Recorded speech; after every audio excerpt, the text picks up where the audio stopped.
Hey, everybody. Good morning. Welcome. I'm glad you're here. I'm Dr. Andrea Christian Parks. I'm an OBGYN and a life and weight loss coach, and I'm here to talk to you today about GLP-1 medications. So, why is a weight loss coach talking about GLP-1 medications? Because this is a topic that so many people have questions about. They're very popular. I just read a statistic that said 1 in 8 Americans have tried a GLP-1. Now, here's the thing. We know that the whole country hasn't all of a sudden like lost all the weight. So something's going on. The medications are doing something, but also people are still really, really wanting to lose weight. So, what can GLP-1 medications do? What can't they do? And how do they even work? And so that's what I want to talk about today, specifically and briefly. How do they work? How do they help you lose weight? Now, most of the work I do with clients is not prescribed medications. I actually don't prescribe weight loss medications at all. So if you're someone looking for a doctor who does that, there's tons of doctors out there who can prescribe GLP-1s. I don't do that because the work that I do with clients takes you beyond the medication, and I'll get to that in just a minute. But let's talk about how GLP-1 medications actually work. What is GLP-1? What does that even mean? So the simplest way to think about it is that a GLP-1 medication is a medication that mimics the same hormone that your body releases after you eat. It's a hormone that your stomach produces after you've eaten. So it's kind of like a fullness hormone. So when you give that medication, you're mimicking the sensation of being full. There's two major things happen. There's lots of things that happen with these medications, and that's why they're used for diabetes and other kinds of medical problems. But as far as weight specifically is concerned, there's two big things. One, the hormone, the medication that you're taking is making you feel full. It makes you feel like you just don't want any more food. You don't need any more food. It's just like if you had a full meal and you're finished eating, you're like, I'm good. Same sensation. It slows down the speed at which food actually moves through your digestive system. So that feeling of fullness lasts a lot longer. If you've ever talked to somebody who's taken these medications, they will tell you, yeah, I feel full faster. There's time I can't overeat because I feel bad. So people just don't continue to eat beyond full. And that helps a lot. That's actually one of the primary things I teach people about how to eat and how to lose weight is only eat when you're hungry and stop when you're full.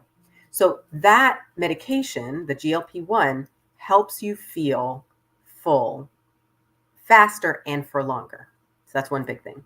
The other thing is it helps reduce your craving for food, for all kinds of food. And so when you don't really want food, it's much harder to just eat. So much of what we do as people, as far as eating is concerned, is we eat because we want it. It's not generally so much of what we're eating, especially when we're eating and overweight. We're not eating because we're needing fuel. We're eating because we're trying to fix something that we are feeling. So whether that's stress or fatigue or boredom or whatever we're trying to treat with the food, what we've learned over the years is that eating makes us feel better.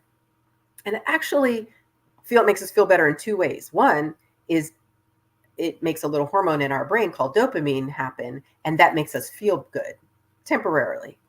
But also, it has taught us to be distracted from whatever it is that's making us uncomfortable. So if you're crunching on chips, it's very hard to think about the report you need to generate for work or the fact that one of your kids is giving you attitude. You can just crunch on your chips and ignore it for a minute. And that does make you feel better.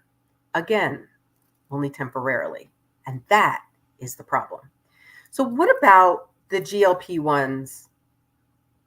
What's the drawback? I mean, if you take this medication and you have less cravings and you feel full longer and you eat less food and you lose weight, what's the big deal? Well, that's the question, right? If you look into some of actually the medical data, because I've looked at this, The thinking is now obesity is a chronic disease, and these medications should be treated for obesity just like diabetes medications, high blood pressure medications, any of those medications. Traditional medicine believes once you start these kind of medications, you need to continue them forever. And that's the same way they're thinking about obesity and GLP-1s.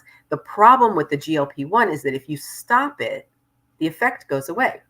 Some people are able to decrease their dose and get to a place where they're on a lower maintenance dose. Some people are able to stop it, not many, not completely, unless there's some other way they've learned to deal with the cravings and how to eat when they're hungry and stop when they're full, how to really tune into their body in that way. And so I think the problem with the GLP-1 is that although it works in ways that are very powerful and do work for weight loss, and depending on how you do it, you may lose more or less weight. If you just take the medication, you might lose about 5% of your weight. If you do other things like change what you eat, change how you eat, do exercise, things like that, all of the lifestyle modifications, you might lose more, 15%, 20%. That's about the max of where most of the studies say that people can lose weight. Here's the thing. If you've got to learn lifestyle modification, you can use a GLP-1 or not use a GLP-1. The issue is still what you need to do to successfully maintain your weight loss. You could do it by staying on the medication forever. That's really expensive.